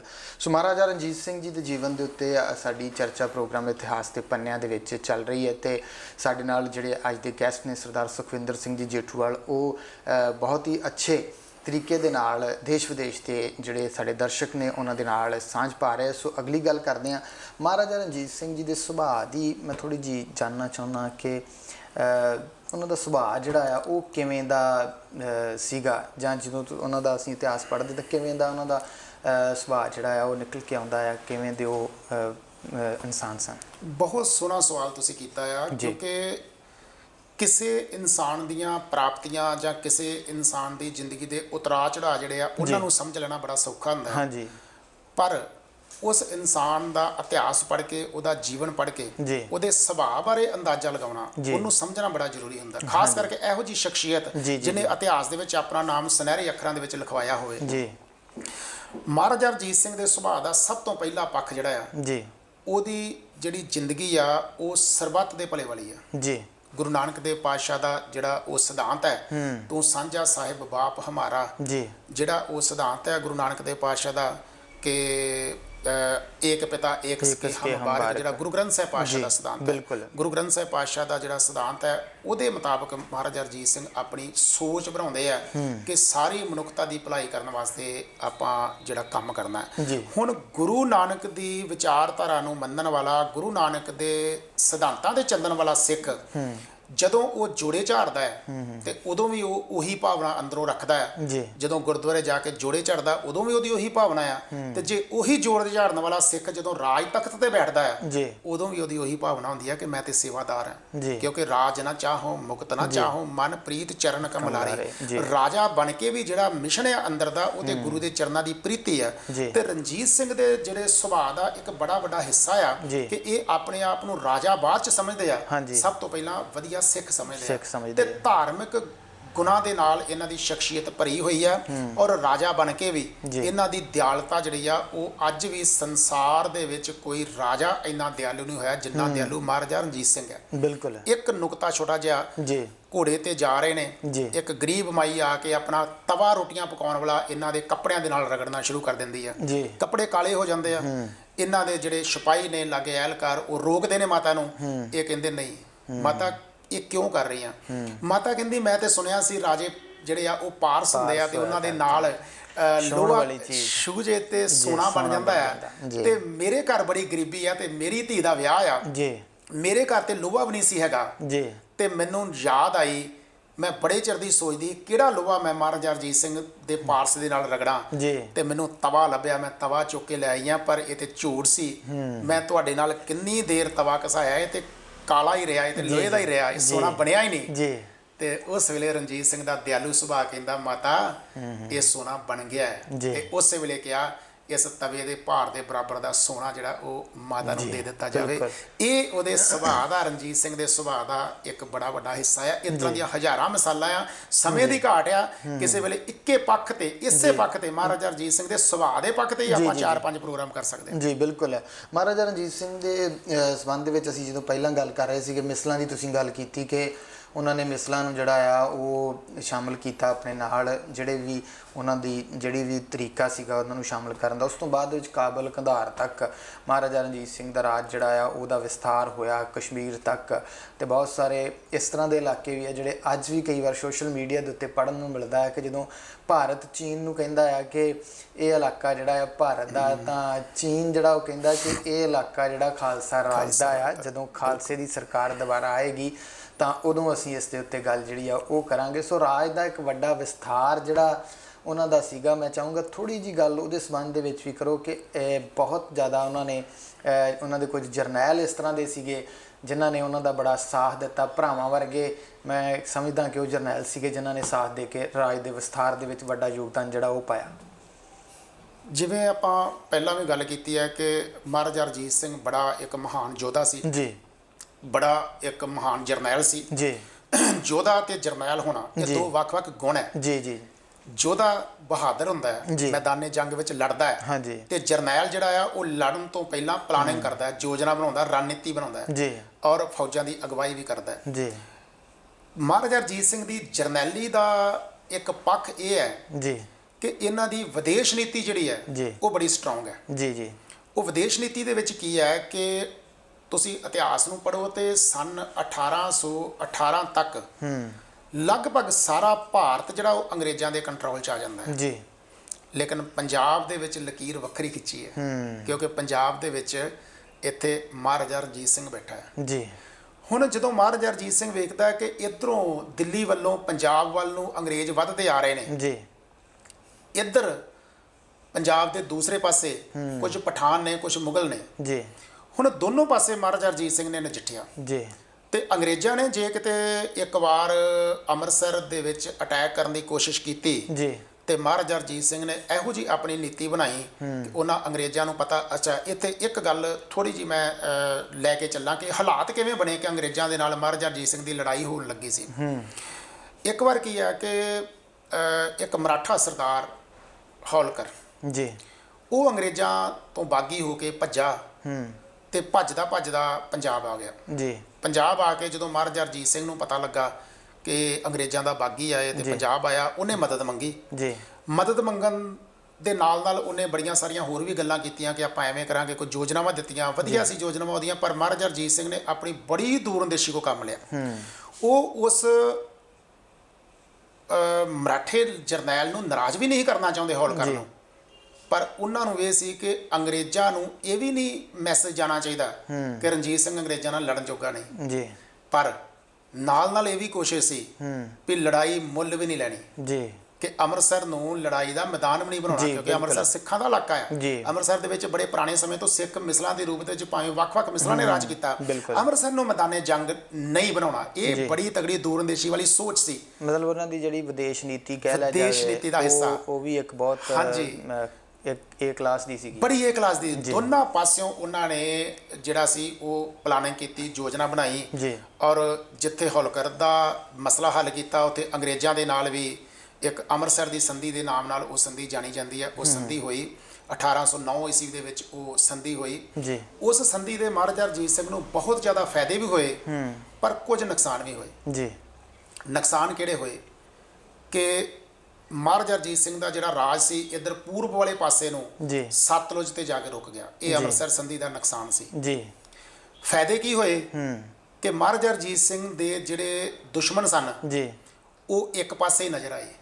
ਇੱਕ ਪਾਸਾ ਉਹਨਾਂ ਨੇ ਸੰਧੀ ਕਰਕੇ ਇੱਕ ਪਾਸਾ ਸੰਧੀ ਕਰਕੇ ਸੁਰੱਖਿਅਤ ਕਰ ਲਿਆ ਕਿ ਹੁਣ ਇਧਰ ਸਤਲੁਜ ਦਰਿਆ ਵਗਦਾ ਆ ਤੇ ਸਤਲੁਜ ਦਰਿਆ ਦੇ ਵਗਣ ਦੇ ਨਾਲ ਨਾਲ ਮੈਨੂੰ ਕੋਈ ਖਤਰਾ ਇਧਰੋਂ ਨਹੀਂ ਆਉਣਾ। ਉਹ ਸੰਧੀ ਦਾ ਫਾਇਦਾ ਸੀ। ਫਿਰ ਉਹਦੇ ਨਾਲ ਜਿਹੜੀ ਸ਼ਕਤੀ ਸੀ, ਉਹ ਸਾਰੀ ਸ਼ਕਤੀ ਜਿਹੜੀ ਸੀ ਇਧਰਲੇ ਬੰਨੇ ਨੂੰ, ਪਸ਼ਾਵਰ ਵਾਲੇ ਬੰਨੇ ਨੂੰ, ਕੰਧਾਰ ਵਾਲੇ ਬੰਨੇ ਨੂੰ, ਕਾਬਲ ਵਾਲੇ ਬੰਨੇ ਨੂੰ, ਜਮਰੌਦ ਵਾਲੇ ਬੰਨੇ ਨੂੰ, ਲੇਹ ਲਦਾਖ ਵਾਲੇ ਬੰਨੇ ਨੂੰ ਮਹਾਰਾਜਾ ਰਣਜੀਤ ਸਿੰਘ ਨੇ ਜਿਹੜੀ ਲਾਈ। ਔਰ ਉਧਰ ਜਿਹੜੇ ਬੜੇ ਬੜੇ ਵੱਡੇ ਮਹਾਬਲੀ ਸੂਰਮੇ ਸੀ ਉਹਨਾਂ ਨੂੰ ਚਿੱਤ ਕਰਕੇ ਤੇ ਉਹਨਾਂ ਦਾ ਇਲਾਕਾ ਜਿਹੜਾ ਸੀ। ਔਰ ਇੱਥੇ ਇੱਕ ਨੋਟ ਕਰਨ ਵਾਲੀ ਗੱਲ ਹੈ ਕਿ ਉਹਨਾਂ ਦਾ ਇਲਾਕਾ ਜਿੱਤਣ ਦੀ ਮਨਸਾ ਨਹੀਂ ਸੀ ਕਿ ਮੈਂ ਰਾਜਾ ਬਣ ਜਾ। ਜਦੋਂ ਪਿਸ਼ੌਰ ਦੇ ਉਸ ਵੇਲੇ ਦੇ ਹਾਕਮ ਦੇ ਉੱਤੇ ਹਮਲਾ ਕਰਦੇ ਆ, ਕਮਰ ਨੌ ਨਿਹਾਲ ਸਿੰਘ ਜਾਂਦੇ ਆ ਉਦੋਂ, ਤੇ ਉੱਥੇ ਮੁਹੰਮਦ ਖਾਂ ਬੈਠਾ ਹੈ ਜਿਹੜਾ ਰਾਜ ਕਰਦਾ ਹੈ। ਉਹਨੂੰ ਉਹਦੇ ਨਾਲ ਲੜਾਈ ਹੁੰਦੀ ਆ, ਉੱਥੇ ਸਿੱਖਾਂ ਦਾ ਕਬਜ਼ਾ ਹੁੰਦਾ ਹੈ। ਔਰ ਉੱਥੋਂ ਦੇ ਲੋਕ ਜਿਹੜੇ ਪਿਸ਼ੌਰ ਦੇ ਆ, ਉਹ ਉਸ ਦਿਨ ਦੀਪਮਾਲਾ ਕਰਦੇ ਆ, ਉਹ ਉਸ ਦਿਨ ਨੂੰ ਸੈਲੀਬ੍ਰੇਟ ਕਰਦੇ ਆ। ਕਿਉਂ ਸੈਲੀਬ੍ਰੇਟ ਕਰਦੇ ਆ? ਕਿਉਂਕਿ ਉਹਨਾਂ ਦਾ ਜਿਹੜਾ ਪਹਿਲਾ ਸ਼ਾਸਕ ਸੀ ਉਹਦੇ ਜੁਰਮਾਂ ਤੋਂ ਉਹ ਤੰਗ ਆ ਚੁੱਕੇ ਸਨ। ਹੁਣ ਉਹਦੇ ਤੇ ਜੁਰਮਾਂ ਤੋਂ ਤੰਗ ਆ ਚੁੱਕੇ ਸਨ। ਉਹਨਾਂ ਨੂੰ ਕੀ ਪਤਾ ਸੀ ਕਿ ਇਹ ਜਿਹੜੇ ਸਿੱਖ ਸਾਡੇ ਤੇ ਰਾਜ ਕਰਨ ਲੱਗੇ ਆ, ਇਹ ਜੁਰਮ ਨਹੀਂ ਕਰਨਗੇ। ਇਸ ਗੱਲ ਦੀ ਕੀ ਗਰੰਟੀ ਸੀ? ਇਸ ਗੱਲ ਦੀ ਗਰੰਟੀ ਸੀ ਕਿ ਉਹ ਸਿੱਖ ਕਰੈਕਟਰ ਤੋਂ ਜਾਣਦੇ ਸੀ ਕਿ ਸਿੱਖ ਰਾਜਿਆਂ ਦਾ ਕਰੈਕਟਰ ਜਿਹੜਾ ਆ ਉਹ ਸਰਬੱਤ ਦੇ ਭਲੇ ਦੇ ਉੱਤੇ ਚੱਲਦਾ ਆ ਤੇ ਉਹਨਾਂ ਨੂੰ, ਇਹਨਾਂ ਨੂੰ ਸਿੱਖਾਂ ਨੂੰ ਪਰਖਣ ਦੀ ਲੋੜ ਨਹੀਂ ਸੀ। ਮੈਂ ਕਈ ਵਾਰ ਗੱਲ ਕਰਦੇ ਹਾਂ ਕਿ ਉਸ ਵੇਲੇ ਸਿੱਖ ਕਰੈਕਟਰ ਇੰਨਾ ਜ਼ਿਆਦਾ ਵਧੀਆ ਤਰੀਕੇ ਦੇ ਨਾਲ ਪੇਸ਼ ਕੀਤਾ ਗਿਆ ਸੀ ਔਰ ਲੋਕਾਂ ਪ੍ਰੂਵ ਕੀਤਾ ਸੀ ਸਿੱਖ ਲੀਡਰਾਂ ਨੇ ਕਿ ਵੱਖ-ਵੱਖ ਇਲਾਕਿਆਂ ਦੇ ਜਿਹੜੇ ਬਾਸ਼ਿੰਦੇ ਸੀ ਉਹ ਅਰਦਾਸਾਂ ਕਰਿਆ ਕਰਦੇ ਸਨ। ਮੁਸਲਮਾਨ ਨਮਾਜ਼ ਪੜ੍ਹਨ ਤੋਂ ਬਾਅਦ ਦੁਆ ਕਰਿਆ ਕਰਦੇ ਸਨ। ਕਈ ਵਾਰ ਇਹ ਚੀਜ਼ਾਂ ਪੜ੍ਹਨ ਨੂੰ ਮਿਲਦੀਆਂ। ਹਿੰਦੂ ਵੀਰ ਮੰਦਰਾਂ ਦੇ ਵਿੱਚ ਜਾ ਕੇ ਅਰਦਾਸ ਕਰਿਆ ਕਰਦੇ ਸਨ ਕਿ ਸਾਡੇ ਇਲਾਕੇ ਦੇ ਵਿੱਚ ਸਿੱਖ ਰਾਜ ਕਰਨ। ਤੇ ਮੈਂ ਕਈ ਵਾਰ ਗੱਲ ਕਰਿਆ ਕਰਦਾ ਕਿ ਜੇ ਕਿਤੇ ਉਦੋਂ ਵੋਟਾਂ ਦੇ ਨਾਲ ਰਾਜ ਮਿਲਦੇ ਹੁੰਦੇ ਤੇ ਸਾਰੇ ਭਾਰਤ ਦੇ ਲੋਕ ਉਸ ਵੇਲੇ ਦੇ ਸਿੱਖਾਂ ਨੂੰ ਵੋਟਾਂ ਪਾ ਕੇ ਆਪਣੇ ਇਲਾਕਿਆਂ ਦੇ ਰਾਜੇ ਬਣਾ ਦਿੰਦੇ, ਜਿਵੇਂ ਅੱਜ ਵੋਟਾਂ ਨਾਲ ਰਾਜ ਮਿਲਦੇ ਆ। ਪਰ ਮਾਫ ਕਰਨਾ, ਅੱਜ ਸਾਡੀ ਜਿਹੜੀ ਸਿੱਖ ਲੀਡਰਸ਼ਿਪ ਆ ਉਹ ਸਿੱਖ ਕਰੈਕਟਰ ਨੂੰ ਕਿਉਂ ਭੁੱਲ ਰਹੀ ਆ? ਜਿਸ ਸਿੱਖ ਕਰੈਕਟਰ ਨੇ ਸਰਬੱਤ ਦੇ ਭਲੇ ਦੇ ਸਿਧਾਂਤ ਤੇ ਚੱਲ ਕੇ ਲੋਕਾਂ ਦੇ ਦਿਲ ਜਿੱਤੇ ਸਨ ਤੇ ਅੱਜ ਵੀ ਜਿੱਤੇ ਜਾ ਸਕਦੇ ਆ। ਮਹਾਰਾਜਾ ਰਣਜੀਤ ਸਿੰਘ ਜਦੋਂ ਉੱਥੇ ਆਪਣਾ ਕੰਟਰੋਲ ਕਰਦੇ ਆ, ਕਬਜ਼ਾ ਕਰਦੇ ਆ ਤੇ ਲੋਕ ਉੱਥੇ ਖੁਸ਼ਹਾਲ ਹੁੰਦੇ ਆ। ਅੰਮ੍ਰਿਤਸਰ ਦੀ ਜਿਹੜੀ ਸੰਧੀ ਸੀ ਉਹਦੇ ਨਾਲ ਇਹ ਫਾਇਦਾ ਹੋਇਆ ਕਿ ਜਿੱਥੇ ਸਤਲੁਜ ਤੋਂ ਪਾਰ ਦਾ ਜਿਹੜਾ ਸਿੱਖ ਇਲਾਕਾ ਸੀਗਾ, ਜਿਹੜੇ ਸਿੱਖ ਜਰਨੈਲ ਸੀਗੇ, ਉਹ ਇੱਕ ਤਰ੍ਹਾਂ ਨਾਲ ਖਾਲਸਾ ਰਾਜ ਤੋਂ ਬਾਹਰ ਹੋ ਗਏ। ਭਾਵੇਂ ਕਿ ਇਸ ਸੰਧੀ ਤੋਂ ਪਹਿਲਾਂ ਮਹਾਰਾਜਾ ਰਣਜੀਤ ਸਿੰਘ ਨੇ ਕਈ ਵਾਰ ਨਾਭੇ ਤੇ ਜੀਂਦ ਦੀਆਂ ਰਿਆਸਤਾਂ ਦੀ ਆਪਸ ਦੇ ਵਿੱਚ ਸੁਲ੍ਹਾ ਕਰਾਈ, ਕਈ ਵਾਰ ਪਟਿਆਲੇ ਦੀਆਂ ਰਿਆਸਤਾਂ ਦੀ ਨਾਭੇ ਦੇ ਨਾਲ ਲੜਾਈ ਝਗੜਾ ਜਿਹੜਾ ਸੀ ਉਹਦੇ ਵਿੱਚ ਆਪਣਾ ਰੋਲ ਪਲੇ ਵੀ ਕੀਤਾ, ਉਹਨਾਂ ਦੀ ਸੁਲ੍ਹਾ ਵੀ ਕਰਾਈ। ਪਰ ਈਵਨ ਦੈਨ ਵੀ ਕਿ ਉਹ ਥੋੜਾ ਜਿਹਾ ਝੁਕਾ ਉਹਨਾਂ ਦਾ ਜਿਹੜਾ ਸੀ ਦੂਸਰੇ ਪਾਸੇ ਰਿਹਾ, ਉਹ ਇੱਧਰ ਨੂੰ ਨਾ ਝੁਕ ਸਕੇ। ਜੀ ਤੇ ਇਸ ਤਰੀਕੇ ਦੇ ਨਾਲ ਬੜੀ ਸਟਰੋਂਗ ਵਿਦੇਸ਼ ਨੀਤੀ ਦੇ ਨਾਲ ਮਹਾਰਾਜਾ ਰਣਜੀਤ ਸਿੰਘ ਨੇ ਵਿਸਤਾਰ ਥੋੜਾ ਜਿਹਾ ਆਪਣੇ ਕੋਲ ਸਮਾਂ ਵੀ ਸੀਮਿਤ ਹੈ, ਥੋੜਾ ਜਿਹਾ ਮੈਂ ਵੀ ਜਾਣਨਾ ਚਾਹੂੰਗਾ ਕਿ ਰਾਜ ਪ੍ਰਬੰਧ ਤੇ ਥੋੜੀ ਜੀ ਚਾਨਣਾ ਜਿਹੜਾ ਹੈ ਉਹ ਪਾਓ। ਹਾਂ, ਮਹਾਰਾਜਾ ਰਣਜੀਤ ਸਿੰਘ ਦਾ ਰਾਜ ਪ੍ਰਬੰਧ ਵੇਖੋ, ਕੱਲਾ ਰਾਜ ਲੈ ਲੈਣਾ ਇਹੀ ਮੈਨੇ ਨਹੀਂ ਰੱਖਦਾ। ਰਾਜ ਲੈਣ ਤੋਂ ਬਾਅਦ ਰਾਜ ਕਰਨਾ, ਫਿਰ ਇੰਨੇ ਵਧੀਆ ਢੰਗ ਨਾਲ ਰਾਜ ਕਰਨਾ ਕਿ ਉਹ ਤੁਹਾਡੀ ਜਿਹੜੀ ਉਸ ਵੇਲੇ ਦੀ ਨੀਤੀ ਹੁੰਦੀ ਆ ਉਹ ਦੋ ਪੱਖੀ ਹੁੰਦੀ ਆ। ਸਭ ਤੋਂ ਪਹਿਲਾਂ ਤੇ ਉਸ ਇਲਾਕੇ ਨੂੰ ਵਿਦੇਸ਼ੀ ਜਾਂ ਦੁਸ਼ਮਣ ਤੋਂ ਬਚਾ ਕੇ ਰੱਖਣਾ, ਉਹਦੇ ਵਾਸਤੇ ਹੁੰਦੀ ਆ ਤੁਹਾਡੀ ਫੌਜੀ ਨੀਤੀ, ਕਿਲੇ ਬਣਾਉਣੇ, ਫੌਜ ਦਾ ਪ੍ਰਬੰਧ ਕਰਨਾ, ਯੋਜਨਾ ਬਣਾਉਣੀ। ਦੂਸਰੀ ਨੀਤੀ ਹੁੰਦੀ ਆ ਕਿ ਉਸ ਵੇਲੇ ਉਸ ਇਲਾਕੇ ਦਾ ਸਾਰਾ ਪ੍ਰਸ਼ਾਸਨ ਚਲਾਉਣਾ ਕਿ ਲੋਕ ਵੀ ਖੁਸ਼ਹਾਲ ਰਹਿਣ। ਮਹਾਰਾਜਾ ਰਣਜੀਤ ਸਿੰਘ ਦਾ ਜਿਸ ਇਲਾਕੇ ਦੇ ਵਿੱਚ ਰਾਜ ਚੱਲਦਾ, ਸਭ ਤੋਂ ਪਹਿਲਾਂ ਮਹਾਰਾਜਾ ਰਣਜੀਤ ਸਿੰਘ ਉਸ ਇਲਾਕੇ ਦੇ ਲੋਕਾਂ ਦੀਆਂ ਲੋੜਾਂ ਨੂੰ ਮੁੱਖ ਰੱਖਦੇ ਕਿ ਲੋਕਾਂ ਦੀਆਂ ਲੋੜਾਂ ਕੀ ਆ। ਜੀ ਬਿਲਕੁਲ। ਰਾਜ ਪ੍ਰਬੰਧ ਦੇ ਬਾਰੇ ਜੇ ਵੇਖੀ ਆਪਾਂ ਤੇ ਉਸ ਵੇਲੇ ਇਹਨਾਂ ਨੇ ਆਪਣੇ ਰਾਜ ਨੂੰ ਪਰਗਨਿਆਂ ਦੇ ਵਿੱਚ ਵੰਡਿਆ ਹੋਇਆ ਸੀ। ਪਰਗਨੇ ਮੀਨਸ ਜਿਵੇਂ ਅੱਜ ਆਪਣੇ ਜ਼ਿਲ੍ਹੇ ਆ, ਡਿਸਟ੍ਰਿਕਟ ਹੈ, ਜੀ ਪਰਗਨਿਆਂ ਦੇ ਵਿੱਚ ਵੰਡਿਆ ਸੀ। ਪਰਗਨਿਆਂ ਤੋਂ ਬਾਅਦ ਫਿਰ ਤਹਿਸੀਲਾਂ ਸਨ, ਤਹਿਸੀਲਾਂ ਤੋਂ ਬਾਅਦ ਫਿਰ ਪਿੰਡ ਆਉਂਦੇ ਸਨ, ਔਰ ਪੰਚਾਇਤਾਂ ਦੀ ਹੋਂਦ ਮਹਾਰਾਜਾ ਰਣਜੀਤ ਸਿੰਘ ਵੇਲੇ ਸਾਨੂੰ ਪੜ੍ਹਨ ਨੂੰ ਮਿਲਦੀ ਹੈ ਕਿ ਬਹੁਤ ਸਾਰੇ ਜਿਹੜੇ ਝਗੜੇ ਸਨ ਪਿੰਡਾਂ ਦੇ, ਜਿਹੜੇ ਕੋਈ ਮਾੜੇ ਮੋਟੇ ਲੈਣ ਦੇਣ ਦੇ ਝਗੜੇ ਹੁੰਦੇ, ਉਹ ਪਿੰਡਾਂ ਦੀਆਂ ਪੰਚਾਇਤਾਂ ਦੇ ਰਾਹੀਂ ਹੀ ਜਿਹੜੇ ਆ ਉਹ ਹੱਲ ਕਰਵਾ ਲਏ ਜਾਂਦੇ। ਹੁਣ ਤੁਸੀਂ ਰਾਜ ਪ੍ਰਬੰਧ ਦਾ ਸਵਾਲ ਕੀਤਾ ਹੈ ਤੇ ਇੱਥੇ ਇੱਕ ਗੱਲ ਬੜੀ ਇੰਪੋਰਟੈਂਟ ਹੈ ਜਿਹੜੀ ਮੈਂ ਦਰਸ਼ਕਾਂ ਦੇ ਨਾਲ ਜ਼ਰੂਰ ਸਾਂਝੀ ਕਰਕੇ ਚੱਲਾਂਗਾ ਕਿ ਭਾਵੇਂ ਕਿ ਮਹਾਰਾਜਾ ਰਣਜੀਤ ਸਿੰਘ ਇੱਕ ਸਿੱਖ ਜਰਨੈਲ ਆ, ਸਿੱਖ ਰਾਜਾ ਆ, ਪਰ ਮਹਾਰਾਜਾ ਰਣਜੀਤ ਸਿੰਘ ਦੇ ਰਾਜ ਦੇ ਵਿੱਚ ਇਸਲਾਮਿਕ ਸ਼ਰ੍ਹਾ ਅਨੁਸਾਰ ਨਿਆਂ ਕਰਨ ਦੀ ਵਿਵਸਥਾ ਵੀ ਮਹਾਰਾਜਾ ਰਣਜੀਤ ਸਿੰਘ ਨੇ ਦਿੱਤੀ ਹੋਈ ਸੀ। ਇੱਥੋਂ ਤੱਕ ਕਿ ਨਿਆਂ ਕਰਨ ਵਾਸਤੇ ਇਸਲਾਮਿਕ ਜਿਹੜੇ ਕਾਜੀ ਹੈ ਉਹ ਵੀ ਅਪੁਆਇੰਟ ਕੀਤੇ ਹੋਏ ਸੀ ਕਿ ਜੇ ਕਿਸੇ ਵੀ ਕੋਈ ਜਾਇਦਾਦ ਦਾ ਝਗੜਾ ਜਾਂ ਕੋਈ ਹੋਰ ਝਗੜਾ ਆ ਉਹ ਇਸਲਾਮਿਕ ਸ਼ਰ੍ਹਾ ਅਨੁਸਾਰ ਹੋਵੇ। ਹੁਣ ਸਿੱਖ ਰਾਜ ਹੈ, ਖਾਲਸਾ ਰਾਜ ਆ, ਪਰ ਦੂਸਰੇ ਧਰਮਾਂ ਨੂੰ ਕਿੰਨੀ ਜ਼ਿਆਦਾ ਮਹਾਨਤਾ ਦਿੱਤੀ ਗਈ ਹੈ ਕਿ ਐਸਾ ਨਹੀਂ ਆ ਕਿ ਜਿਵੇਂ ਮੁਸਲਮਾਨ ਸੀਗੇ ਜਾਂ ਹਿੰਦੂ ਵੀਰ ਸੀਗੇ, ਮਤਲਬ ਕਿ ਉਹਨਾਂ ਦੀਆਂ ਧਾਰਮਿਕ ਪਰੰਪਰਾਵਾਂ ਨੂੰ ਠੇਸ ਨਾ ਪਹੁੰਚੇ, ਇਸ ਕਰਕੇ ਉਹਨਾਂ ਦਾ ਉਸ ਤਰੀਕੇ ਦੇ ਨਾਲ ਮਸਲਿਆਂ ਦਾ ਨਿਪਟਾਰਾ ਜਿਹੜਾ ਹੋ ਜਾਂਦਾ ਸੀਗਾ। ਬਿਲਕੁਲ। ਇੱਥੋਂ ਸਾਨੂੰ ਅੱਜ ਇਹ ਗੱਲ ਸਿੱਖਣ ਦੀ ਲੋੜ ਹੈ ਕਿ ਅੱਜ ਵੀ ਕਈ ਵਾਰ ਅਸੀਂ ਭਾਰਤ ਦੇ ਵਿੱਚ ਗੱਲ ਕਰਦੇ ਹਾਂ ਤੇ ਇੱਕ ਧਾਰਮਿਕ ਕੱਟੜਤਾ ਸਾਨੂੰ ਕਿਤੇ ਨਾ ਕਿਤੇ ਰਾਜਨੀਤਿਕ ਖੇਤਰ ਦੇ ਵਿੱਚ ਵੇਖਣ ਨੂੰ ਮਿਲਦੀ ਹੈ। ਕਦੇ ਗੱਲ ਆਉਂਦੀ ਹੈ ਕਿ ਇਸ ਖਿੱਤੇ ਨੂੰ ਇਸ ਧਰਮ ਦਾ ਜਿਹੜਾ ਆ ਉਹ ਖਿੱਤਾ ਬਣਾ ਦਿੱਤਾ ਜਾਵੇ, ਇਸ ਦੇਸ਼ ਨੂੰ ਇਸ ਧਰਮ ਦਾ ਜਿਹੜਾ ਆ ਉਹ ਰਾਸ਼ਟਰ ਬਣਾ ਦਿੱਤਾ ਜਾਵੇ। ਪਰ ਜਦੋਂ ਆਪਾਂ ਮਹਾਰਾਜਾ ਰਣਜੀਤ ਸਿੰਘ ਦਾ ਰਾਜ ਵੇਖਦੇ ਹਾਂ ਤੇ ਉਸ ਰਾਜ ਦੇ ਵਿੱਚ ਜਿਹੜਾ ਸਾਰੇ ਧਰਮਾਂ ਦਾ ਸਤਿਕਾਰ ਬਰਾਬਰ ਕੀਤਾ ਜਾਂਦਾ ਹੈ ਤੇ ਜਿਹੜੇ ਜਿਸ ਧਰਮ ਨੂੰ ਮੰਨਦੇ ਨੇ ਉਹਨਾਂ ਦੇ ਧਰਮ ਦੇ ਅਸੂਲ, ਉਹਨਾਂ ਦੀ ਜ਼ਿੰਦਗੀ ਦੇ ਜਿਸ ਖੇਤਰ ਨੂੰ ਕਵਰ ਕਰਦੇ ਆ, ਉਸ ਖੇਤਰ ਦੇ ਵਿੱਚ ਉਹਨਾਂ ਦਾ ਧਿਆਨ ਰੱਖਿਆ ਜਾਂਦਾ ਹੈ। ਹੁਣ ਇਸਲਾਮ ਦੇ ਵਿੱਚ ਜਿਹੜੀ ਨਿਆਂ ਪ੍ਰਣਾਲੀ ਆ ਉਹ ਇਸਲਾਮਿਕ ਸ਼ਰ੍ਹਾ ਮੁਤਾਬਕ ਚੱਲਦੀ ਆ। ਕਾਜੀ ਜਿਹੜਾ ਆ ਉਹ ਉਹਦੇ ਮੁਤਾਬਕ ਫੈਸਲੇ ਦਿੰਦਾ, ਲੇਕਿਨ ਮਹਾਰਾਜਾ ਰਣਜੀਤ ਸਿੰਘ ਨੇ ਇਸ ਗੱਲ ਨੂੰ ਧਿਆਨ 'ਚ ਰੱਖਿਆ। ਬਿਲਕੁਲ। ਔਰ ਇਹ ਰਾਜ ਪ੍ਰਬੰਧ ਸੀ ਉਹਨਾਂ ਦਾ। ਨਿਆਂ ਪ੍ਰਣਾਲੀ ਬੜੀ ਸਪਸ਼ਟ ਸੀ, ਰਾਜ ਪ੍ਰਬੰਧ ਬੜਾ ਕੁਸ਼ਲ ਸੀ। ਔਰ ਮਹਾਰਾਜਾ ਰਣਜੀਤ ਸਿੰਘ ਦੇ ਰਾਜ ਦੇ ਵੇਲੇ ਜਦ ਤੱਕ ਵੀ ਉਹ ਰਾਜ ਰਿਹਾ, ਅੱਧੀ ਸਦੀ ਦੇ ਲਗਭਗ ਰਾਜ ਰਿਹਾ, ਉਸ ਵੇਲੇ ਇਸ ਖਾਲਸਾ ਰਾਜ ਦੇ ਵਿੱਚ ਕੋਈ ਬਲਾਤਕਾਰ ਦਾ ਕੇਸ ਨਹੀਂ ਆਇਆ, ਚੋਰੀ ਡਕੈਤੀ ਬਿਲਕੁਲ ਖਤਮ ਹੋ ਗਈ ਸੀ, ਪੜ੍ਹੇ ਲਿਖੇ ਲੋਕ ਸਨ। ਇੱਥੋਂ ਤੱਕ ਵੀ ਇੱਕ ਦੰਦ ਕਥਾ ਕਹਾਵਤਾਂ ਜਿਹੜੀਆਂ ਪ੍ਰਚਲਿਤ ਹੈ ਕਿ ਮਹਾਰਾਜਾ ਰਣਜੀਤ ਸਿੰਘ ਦੇ ਰਾਜ ਵੇਲੇ ਲੋਕ ਆਪਣੇ ਘਰਾਂ ਨੂੰ, ਦੁਕਾਨਾਂ ਨੂੰ ਜਿੰਦਰੇ ਨਹੀਂ ਮਾਰਦੇ ਸਨ ਕਿਉਂਕਿ ਚੋਰੀ ਦੇ ਚਾਂਸਸ ਨਹੀਂ ਸਨ। ਚੋਰੀ ਦੇ ਚਾਂਸਸ, ਇੱਕ ਗੱਲ ਪ੍ਰਚਲਿਤ ਹੈ ਕਿ ਕੁੱਤੇ ਦੇ ਗਲ ਦੇ ਵਿੱਚ ਕੈਂਠਾ ਵੀ ਪਾ ਕੇ ਬਾਜ਼ਾਰ 'ਚ ਛੱਡ ਦੋ ਤਾਂ ਵੀ ਨਹੀਂ ਸੀ ਕੋਈ ਲਾਉਂਦਾ। ਇਹ ਪ੍ਰਚਲਿਤ ਨਹੀਂ, ਇਹਦੇ ਬਾਰੇ ਕੁਝ ਇਤਿਹਾਸਕਾਰਾਂ ਨੇ ਲਿਖਿਆ ਵੀ ਆ ਕਿ ਕਿਸੇ ਨੇ ਪੁੱਛ ਲਿਆ ਸੀ ਕਿ ਤੁਸੀਂ ਆਪਣੇ ਰਾਜ ਨੂੰ ਕਿਵੇਂ ਸਾਬਤ ਕਰਦੇ ਹੋ ਕਿ ਤੁਹਾਡਾ ਰਾਜ ਵਧੀਆ, ਤੇ ਗਾੜੀਆਂ ਇਹ ਕਿਹਾ ਗਿਆ ਸੀ ਕਿ ਰਾਜ ਵਧੀਆ ਉਹ ਹੁੰਦਾ ਆ ਕਿ ਜੇ ਇੱਕ ਕੁੱਤੇ ਦੇ ਗਲ ਦੇ ਵਿੱਚ ਵੀ ਸੋਨੇ ਦਾ ਕੈਂਠਾ ਪਾ ਦਿੱਤਾ ਜਾਏ ਤੇ ਜੇ ਤੇ ਉਹ ਕੋਈ ਲਾ ਲਵੇ, ਇਹਦਾ ਮਤਲਬ ਹੈ ਕਿ ਕੋਈ ਨਾ ਕੋਈ ਇੱਥੇ ਆਪਣੀਆਂ ਲੋੜਾਂ ਤੋਂ ਦੁਖੀ ਹੈ ਜਿਹਨੇ ਉਹ ਲਾਇਆ, ਤੇ ਜੇ ਉਹ ਨਾ ਲਾਵੇ ਤੇ ਇਹਦਾ ਮਤਲਬ ਸਾਰੇ ਲੋਕਾਂ ਦੀ ਜ਼ਿੰਦਗੀ ਖੁਸ਼ਹਾਲ ਹੈ। ਤੇ ਕਿਹਾ ਜਾਂਦਾ ਕਿ ਇੱਕ ਹਫ਼ਤਾ ਉਹ ਕੁੱਤਾ ਜਿਹੜਾ ਸੀ ਗਲੀਆਂ ਮੁਹੱਲਿਆਂ ਦੇ ਵਿੱਚ ਸੋਨੇ ਦਾ ਕੈਂਠਾ ਪਾ ਕੇ ਤੁਰਿਆ ਫਿਰਦਾ ਰਿਹਾ, ਕਿਸੇ ਨੇ ਉਹਦੇ ਗਲ ਚੋਂ ਕੈਂਠਾ ਨਹੀਂ ਲਾਇਆ ਸੋਨੇ ਦਾ। ਕਿਉਂ ਨਹੀਂ ਲਾਇਆ? ਕਿਉਂਕਿ ਲੋਕਾਂ ਦੀਆਂ ਮਹਾਰਾਜਾ ਰਣਜੀਤ ਸਿੰਘ ਦੇ ਰਾਜ ਦੇ ਵਿੱਚ ਲੋੜਾਂ ਪੂਰੀਆਂ ਹੁੰਦੀਆਂ ਸਨ, ਲੋਕ ਐਵੇਂ ਭੁੱਖੇ ਨਹੀਂ ਮਰਦੇ ਸਨ। ਬਿਲਕੁਲ ਹੈ, ਬਿਲਕੁਲ। ਬਹੁਤ ਅੱਛੇ ਤਰੀਕੇ ਨਾਲ ਉਹਨਾਂ ਨੇ ਆਪਣਾ ਰਾਜ ਪ੍ਰਬੰਧ ਜਿਹੜਾ ਉਹ ਚਲਾਇਆ, ਜਿਸ ਦੇ ਵਿੱਚ ਰਾਜ ਨੂੰ ਵਿਸਥਾਰ ਕਰਨ ਦੀ ਗੱਲ ਕਰੀਏ ਤਾਂ ਹਰੀ ਸਿੰਘ ਨਲੂਆ ਜਿਹੜੇ ਸੀਗੇ ਉਹਨਾਂ ਦੇ ਬੜੇ ਅੱਛੇ ਜਰਨੈਲ ਸੀਗੇ ਜਿਨ੍ਹਾਂ ਨੂੰ ਜਿਹੜਾ ਆ ਉਹ ਦਰਕਨਾਰ ਨਹੀਂ ਕੀਤਾ ਜਾ ਸਕਦਾ ਕਿ ਉਹਨਾਂ ਨੇ ਵੀ ਰਾਜ ਵਿਸਥਾਰ ਦੇ ਵਿੱਚ ਵੱਡਾ ਯੋਗਦਾਨ ਪਾਇਆ। ਉਸ ਸਮੇਂ ਅਕਾਲੀ ਫੂਲਾ ਸਿੰਘ ਜਿਹੜੇ ਸੀਗੇ ਉਹਨਾਂ ਦੀ ਵੀ ਗੱਲ ਕਰੀਏ ਤਾਂ ਉਹਨਾਂ ਨੇ ਵੀ ਬੜਾ ਅੱਛਾ ਰੋਲ ਜਿਹੜਾ ਆ ਉਹ ਨਿਭਾਇਆ ਤੇ ਨਾਲ ਧਾਰਮਿਕ ਪਰੰਪਰਾਵਾਂ ਵੀ ਸਮੇਂ-ਸਮੇਂ ਤੇ ਮਹਾਰਾਜਾ ਰਣਜੀਤ ਸਿੰਘ ਨੂੰ ਦੱਸਦੇ ਸਿਖਾਉਂਦੇ ਰਹੇ। ਸੋ ਇਹ ਬਹੁਤ ਵਿਸਤਾਰਤ ਗੱਲਾਂ ਨੇ, ਜੇਕਰ ਵਿਸਤਾਰ ਦੇ ਵਿੱਚ ਜਾਵਾਂਗੇ ਤਾਂ ਸਮਾਂ ਬਹੁਤ ਲੱਗੇਗਾ। ਸੋ ਅੰਤਿਮ ਸਵਾਲ ਮੇਰਾ ਇਹ ਹੈ ਕਿ ਮਹਾਰਾਜਾ ਰਣਜੀਤ ਸਿੰਘ ਜੀ ਦਾ ਅੰਤਿਮ ਸਮਾਂ ਜਿਹੜਾ ਆ, ਫਿਰ ਅੱਜ ਅਸੀਂ ਬਰਸੀ ਤੇ ਉਹਨਾਂ ਦੀ ਤੇ ਗੱਲ ਕਰ ਰਹੇ ਹਾਂ, ਉਹ ਕਿਵੇਂ ਦਾ ਸੀਗਾ? ਮਹਾਰਾਜਾ ਰਣਜੀਤ ਸਿੰਘ ਦੇ ਅੰਤਮ ਸਮੇਂ ਬਾਰੇ ਜਦੋਂ ਆਪਾਂ ਗੱਲ ਕਰਦੇ ਹਾਂ, ਵੈਸੇ ਆਪਣੀ ਥੋੜੀ ਚਰਚਾ ਜਿਹੜੀ ਆ ਇਹ ਥੋੜੀ ਖੁੱਲੀ ਰਹੀ, ਜਿਹਦਾ ਕਰਕੇ ਆਪਾਂ ਕੁਝ ਨਾਮ ਜਿਹੜੇ ਸਪੈਸੀਫਿਕ ਨੇਮ ਆ ਜਿਨ੍ਹਾਂ ਦੇ ਨਾਮ ਲਏ ਬਿਨਾਂ ਆਪਾਂ ਨਹੀਂ ਰਹਿ ਸਕਦੇ। ਜਿਵੇਂ ਤੁਸੀਂ ਹੁਣੇ ਗੱਲ ਕੀਤੀ ਹੈ ਹਰੀ ਸਿੰਘ ਨਲੂਆ ਦੀ ਗੱਲ ਕੀਤੀ ਆ, ਮਹਾਨ ਜਰਨੈਲ ਮਹਾਰਾਜਾ ਰਣਜੀਤ ਸਿੰਘ। ਜਿਸ ਵੇਲੇ ਮਹਾਰਾਜਾ ਰਣਜੀਤ ਸਿੰਘ ਨੇ ਹਰੀ ਸਿੰਘ ਨਲੂਏ ਦੀ ਮੌਤ ਦੀ ਖਬਰ ਸੁਣੀ ਆ ਤੇ ਕਿਹਾ ਜਾਂਦਾ ਹੈ ਕਿ ਉੱਚੀ ਆਵਾਜ਼ ਦੇ ਵਿੱਚ ਕਿਹਾ ਸੀ ਕਿ ਜੇ ਹਰੀ ਸਿੰਘ ਨਲੂਆ ਨਹੀਂ ਤੇ ਰਣਜੀਤ ਸਿੰਘ ਕਿਵੇਂ ਰਾਜ ਕਰੇਗਾ। ਤੇ ਅੰਮ੍ਰਿਤਸਰ ਤੋਂ ਲੈ ਕੇ 110 ਮੀਲ ਦਾ ਸਫ਼ਰ ਜਿਹੜਾ ਰਣਜੀਤ ਸਿੰਘ ਨੇ ਘੋੜੇ ਦੀ ਕਾਠੀ ਤੇ ਹਰੀ ਸਿੰਘ ਨਲੂਏ ਕੋਲ ਪਹੁੰਚਣ ਲਈ ਸਿਰਫ 10 ਘੰਟਿਆਂ ਦੇ ਵਿੱਚ 110 ਮੀਲ ਦਾ ਸਫ਼ਰ ਹਰੀ ਸਿੰਘ ਕੋਲ ਪਹੁੰਚਣ ਵਾਸਤੇ ਰਣਜੀਤ ਸਿੰਘ ਨੇ ਘੋੜੇ ਦੀ ਕਾਠੀ ਤੇ ਤੈਅ ਕੀਤਾ।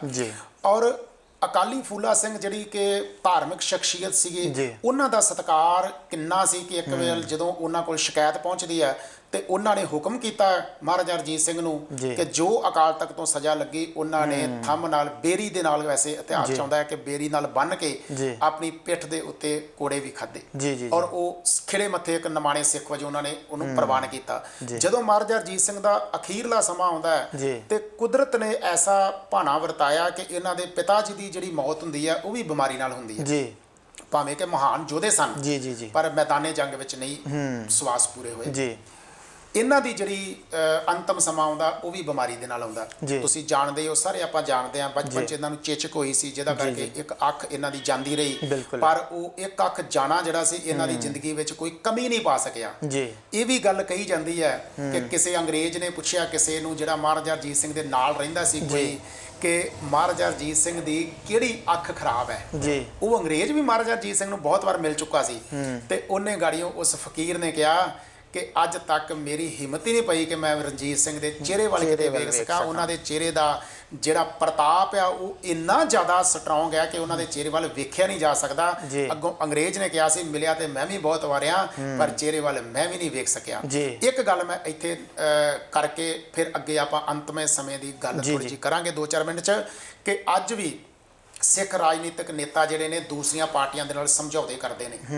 ਮਹਾਰਾਜਾ ਰਣਜੀਤ ਸਿੰਘ ਦੇ ਵੀ ਸਮਝੌਤੇ ਹੁੰਦੇ ਰਹੇ। ਅੰਗਰੇਜ਼ਾਂ ਦੇ ਨਾਲ ਜੇ ਸਮਝੌਤਾ ਹੋਇਆ ਤੇ ਬਰਾਬਰ ਦੇ ਆਧਾਰ ਤੇ ਹੋਇਆ, ਇਹ ਨਹੀਂ ਆ ਕਿ ਡਰਦਿਆਂ ਕੀਤਾ।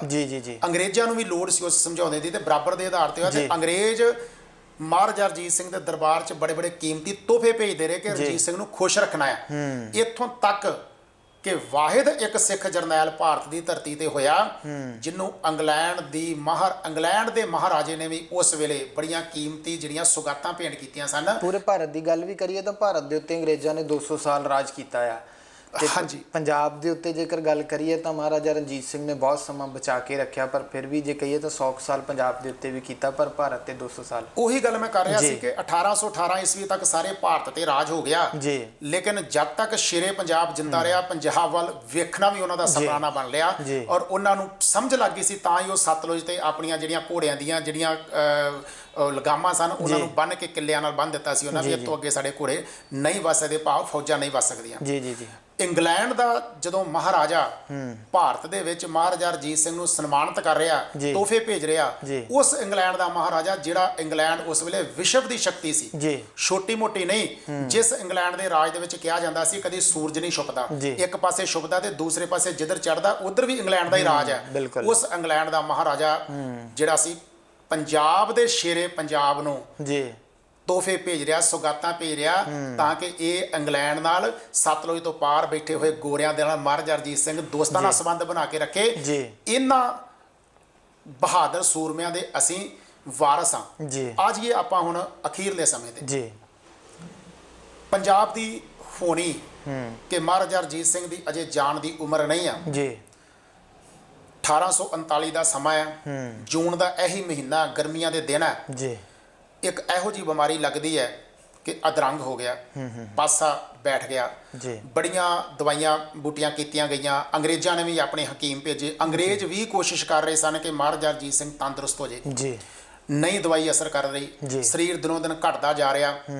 ਦਰਬਾਰ ਬੁਲਾਇਆ ਗਿਆ, ਜੀ ਪਾਲਕੀ ਦੇ ਵਿੱਚ ਬਿਠਾ ਕੇ ਮਹਾਰਾਜਾ ਰਣਜੀਤ ਸਿੰਘ ਨੂੰ ਲਿਆਂਦਾ ਗਿਆ, ਜੀ ਔਰ ਪਾਲਕੀ ਦੇ ਵਿੱਚ ਬਿਠਾ ਕੇ ਜਦੋਂ ਮਹਾਰਾਜਾ ਰਣਜੀਤ ਸਿੰਘ ਨੂੰ ਉਸ ਦਰਬਾਰ ਦੇ ਵਿੱਚ ਲਿਆਂਦਾ ਗਿਆ, ਸਾਰੇ ਸਿੱਖ ਸਰਦਾਰ ਜਿਹੜੇ ਸੀ ਉਸ ਵੇਲੇ ਉੱਥੇ ਮੌਜੂਦ ਸਨ। ਜੀ ਮੈਂ ਸਾਰੇ ਸੰਸਾਰ ਦੇ ਵਿੱਚ ਬੈਠੀ ਹੋਈ ਸਿੱਖ ਕੌਮ ਨੂੰ ਇੱਕ ਹੱਥ ਜੋੜ ਕੇ ਬੇਨਤੀ ਕਰਦਾ ਕਿ ਮਹਾਰਾਜਾ ਰਣਜੀਤ ਸਿੰਘ ਦਾ ਉਹ ਦਿਨ ਜ਼ਰੂਰ ਆਪ ਤੇ ਆਪਣੇ ਬੱਚਿਆਂ ਨੂੰ ਸਮਝਾ ਦਿਓ, ਸਿਖਾ ਦਿਓ ਕਿ ਪਾਲਕੀ ਦੇ ਵਿੱਚ ਬੈਠੇ ਹੋਏ ਸ਼ੇਰੇ ਪੰਜਾਬ ਨੇ, ਜਿਹਦਾ ਅੱਧਾ ਸਰੀਰ ਦਾ ਹਿੱਸਾ ਜਿਹੜਾ ਆ ਉਹ ਕੰਮ ਨਹੀਂ ਕਰ ਰਿਹਾ, ਉਹ ਪਾਸਾ ਮਾਰਿਆ ਹੋਇਆ, ਉਹ ਲੜ ਖੜਾਉਂਦੀ ਜ਼ਬਾਨ ਦੇ ਨਾਲ ਮਹਾਰਾਜਾ ਰਣਜੀਤ ਸਿੰਘ ਨੇ ਜਿੱਥੇ ਇਹ ਕਿਹਾ ਕਿ ਮੇਰੇ ਹੁਣ ਦਿਨ ਪੂਰੇ ਹੋ ਗਏ ਨੇ, ਜੀ ਮੈਨੂੰ ਉਸ ਪ੍ਰਮਾਤਮਾ ਦੇ ਚਰਨਾਂ ਵਿੱਚ ਜਾਣਾ ਪੈਣਾ, ਹੁਣ ਮੇਰਾ ਸਰੀਰ ਜਿਹੜਾ ਆ ਇਹਦਾ ਤੇ ਆਤਮਾ ਦਾ ਵਿਛੋੜਾ ਹੋ ਜਾਣਾ ਆ।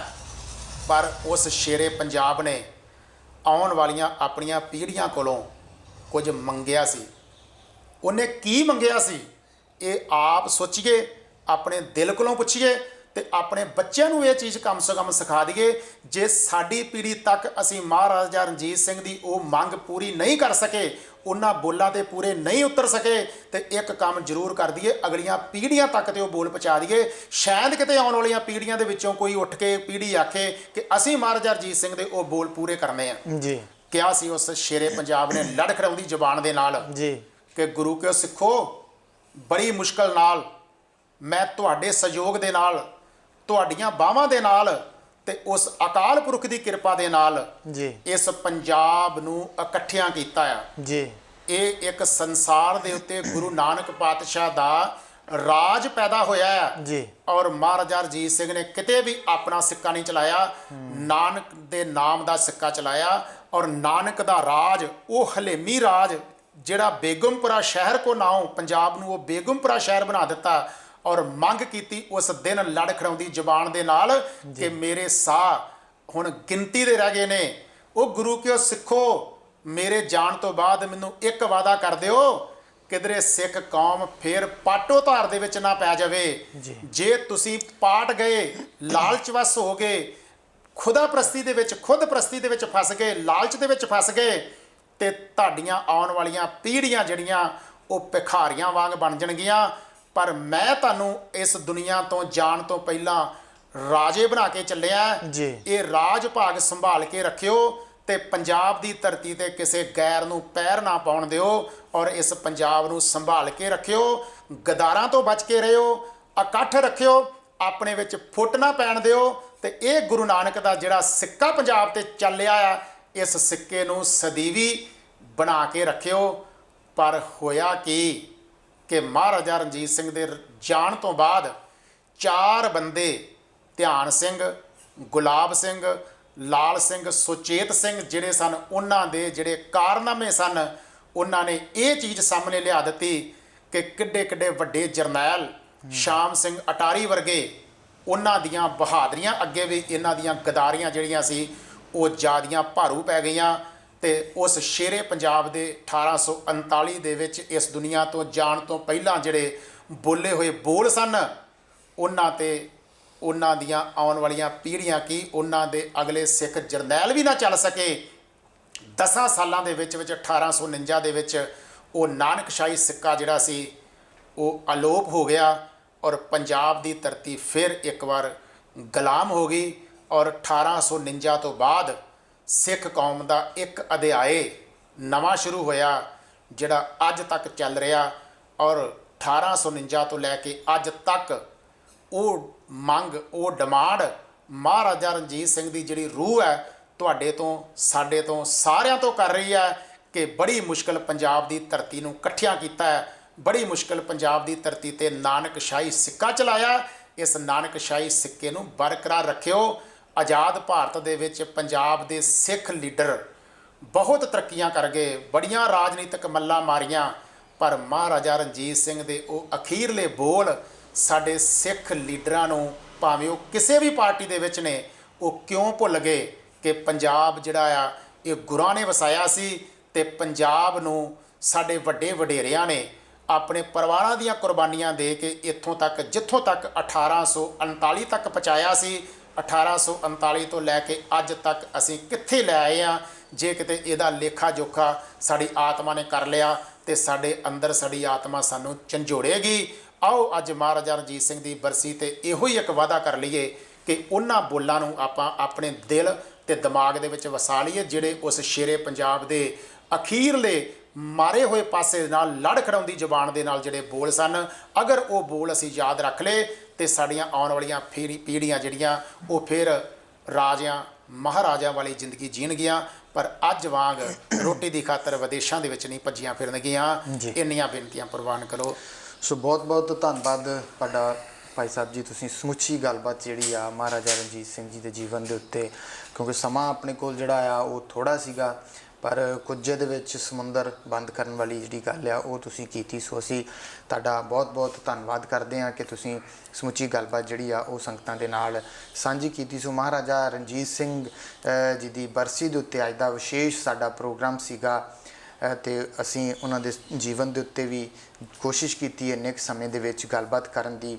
ਤੇ ਅੱਜ ਦੇ ਪ੍ਰੋਗਰਾਮ ਦਾ ਸਮਾਂ ਜਿਹੜਾ ਉਹ ਇੱਥੇ ਸਮਾਪਤ ਹੁੰਦਾ। ਫਿਰ ਅਸੀਂ ਅਗਲੇ ਪ੍ਰੋਗਰਾਮ ਦੇ ਵਿੱਚ ਤੁਹਾਡੇ ਰੂਬਰੂ ਹੋਵਾਂਗੇ। ਸੋ ਧੰਨਵਾਦ ਕਰਦੇ ਹਾਂ ਭਾਈ ਸਾਹਿਬ ਦਾ ਤੇ ਬੁਲਾਉਂਦੇ ਹਾਂ ਸਾਂਝੇ ਰੂਪ ਦੇ ਵਿੱਚ ਫਤਿਹ।